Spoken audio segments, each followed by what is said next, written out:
তখনকার প্রধানমন্ত্রী সামরিক বাহিনীর প্রধান, এয়ারফোর্সের প্রধানকে ডেকে বলেছেন, গুলি চালাতে থাকো, আন্দোলন দমন করবার একটাই পথ।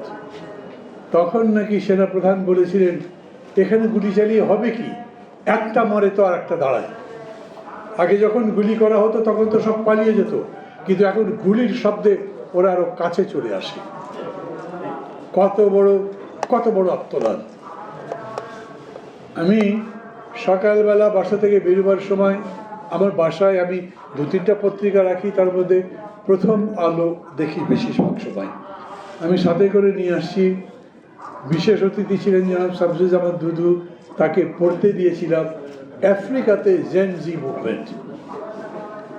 সমস্ত আফ্রিকার মানুষ আফ্রিকার স্বৈর শাসকদের অত্যাচারে জর্জরিত। শাসকরা ভয় দেখাচ্ছে, আন্দোলন যদি করো তাহলে গুলি করে মেরে ফেলবো।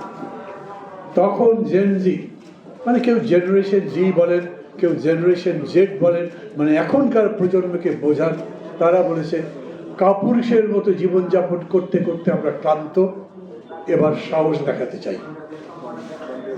এই সাহস বাংলাদেশের শিক্ষার্থী এবং ব্যাপক মানুষ এইবার দেখালো। সারা পৃথিবী অবাক হয়ে এবার দেখেছেন।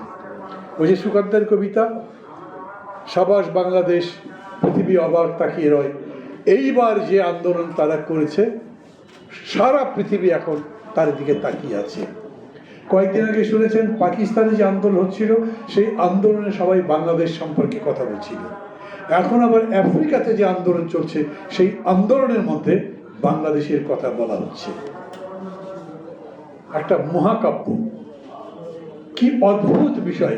আমার তো খেয়াল আছে 4 আগস্টেও আমাকে অনেকে জিজ্ঞেস করেছেন, ভাই কিছু হবে? অনেকে বিশ্বাসই করতে চাননি যেটা পড়ে যেতে পারে। যেদিন শপথ গ্রহণ অনুষ্ঠান হয় সেদিন আসিফ নজরুল আমাকে জিজ্ঞেস করছেন, মান্না ভাই শেষ পর্যন্ত সম্ভব হলো? আমি বললাম, ভাই শপথ দিতে যাবেন একটু পরে, তাও সন্দেহ আছে যোগ করা, কিন্তু এটাই হচ্ছে সত্যি।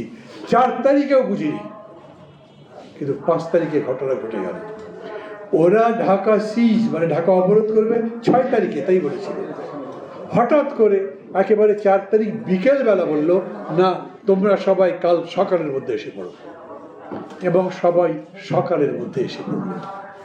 তারপরে যা হলো সেটা তো ইতিহাস। সাথীরা এবং বন্ধুরা, এই মহাকাব্যের মধ্যে আমাদের অনেক কিছু শেখার আছে।